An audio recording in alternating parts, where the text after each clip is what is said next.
Hello friends, I am Dr. V.P. Deshpande, Head Department of Physics, Shivaji Arts, Commerce and Science College, Kannada. Now, X-ray absorption ages. The value of linear absorption coefficient mu depends upon the X-rays of wavelength on the nature of absorbing material.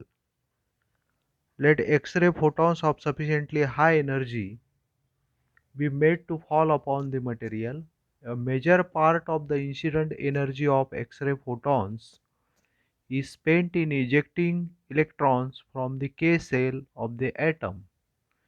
The energy of X-ray beam is thus absorbed photoelectrically, causing the ejection of the K electrons. But if the incident radiation has a wavelength slightly longer than that required to eject the K electrons, there is no photoelectric absorption. At this stage, there is a sudden fall in the value of absorption coefficient.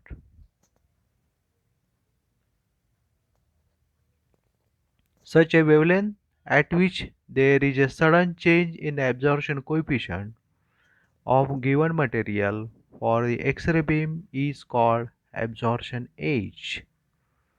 As the wavelength further increase, the absorption coefficient again increase.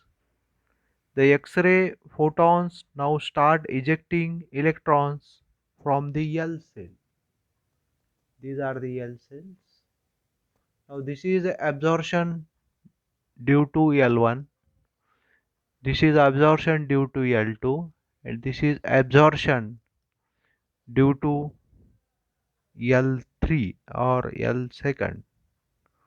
So this is called as absorption ages.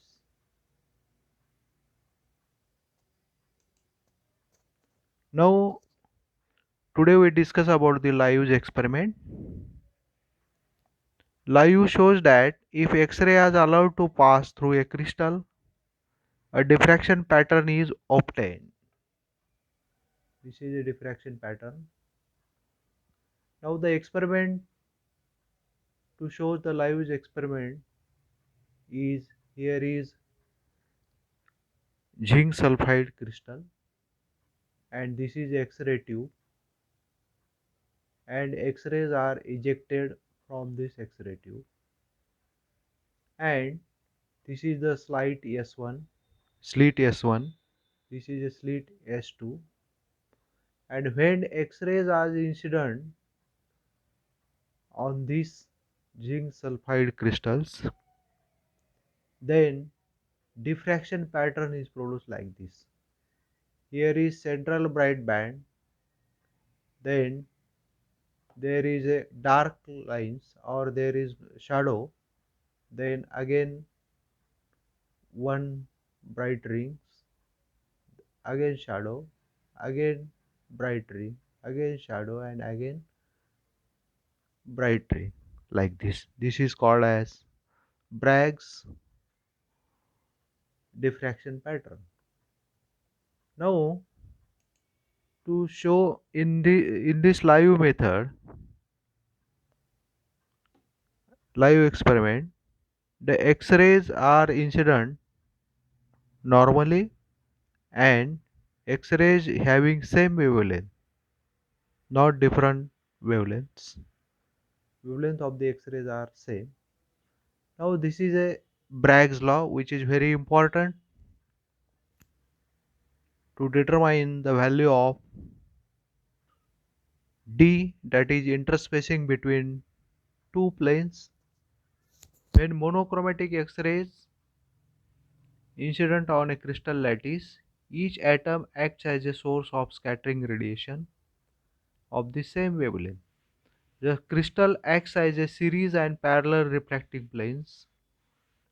The intensity of the reflected beam at a certain angles will be maximum when the path difference between two reflected waves from two different planes is an interval of multiple of lambda. Now consider A set of parallel planes of the atoms points at a spacing of d. Small d is the spacing between two atoms, successive planes. Let a narrow monochromatic X-ray beam of wavelength lambda be incident on the first plane at a glancing angle theta. Consider the ray PQ incident on the first plane. The corresponding reflected ray QR must also be inclined at same angle theta. PQ, then this is inclination angle theta.